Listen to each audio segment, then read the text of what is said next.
Have you ever wondered how people could make one eyebrow go up and keep the other one still? I just don't get that.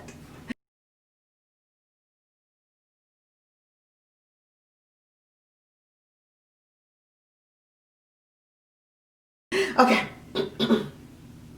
So what you can do in isolation, if you haven't been doing it, is reading.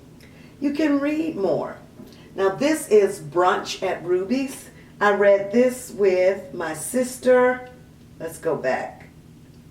So that is how it looks. Let's go. Brunch at Ruby's.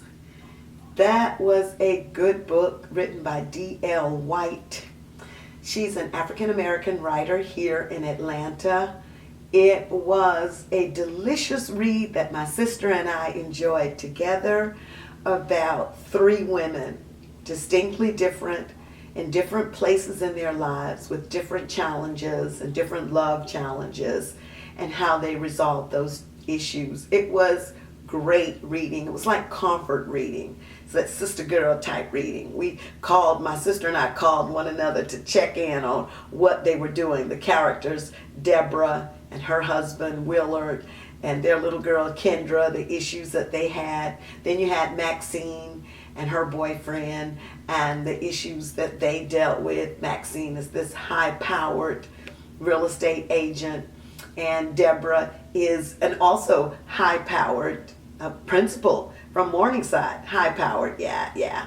And from Morningside, a school, she was a principal at Morningside, and the issues that she had. I don't want to give the story away in case you read it, but it was great. And the other character besides Deborah and Maxine was the little sweet character who was my fave, Renee, and her issues with her father, Bernard Gladwell, and his issues with Alzheimer's. And then Renee had a sweetheart, Malcolm Brooks.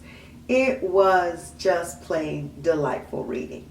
The other book that my sister and I read in quarantine, I'm like looking up like, okay, what are you looking up at the book on the bookshelf? The other book that my sister and I read is not The Kite Runner. I don't have that one, but I have a sample of it. We read Khaled Hosseini's book, A Thousand Splendid Suns. Let's go back and look at that. 1,000 Splendid Suns. That was magnificent. Did my battery just go boo-boo? That was so good. That book was the delightful story, and sad and hard, of, why is my light dark over there? That was the delightful story of Mariam, an Afghani woman, and the trials and tribulations that she went through, dealing with a chosen husband, chosen by a father who didn't really care about her. She was like secondary because he had his daughters from his wedded wives. Mariam was a daughter that he had with the housekeeper, so he had to discard of Mariam. But it was excellent and beautifully written.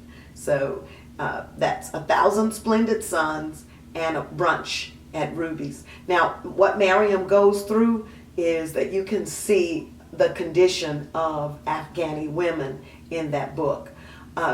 Some had it pretty well, as you do have it in all societies. You will have some here, then you have some here, and they still have it pretty well, but Mariam was at the bottom. She was the daughter who was illegitimate, the illegitimate daughter, and they had a name for her in Farsi.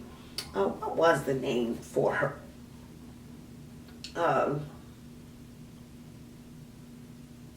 My little Mariam was Harini. Let's see. It was certainly a big-hearted book. Let's see. This book is dedicated to Haris, Haris, Haris and Farah, both the Noor, Noor of my eyes. I guess that's the night, the beauty, I don't know. Both the Noor of my eyes, and to the women of Afghanistan.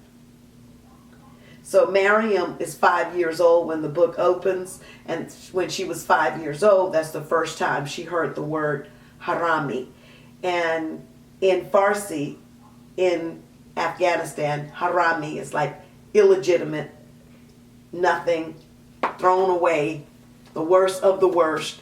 And here, Khalid Hosseini makes a harami a brave, big-hearted heroine in the story. So this is a wonderful read.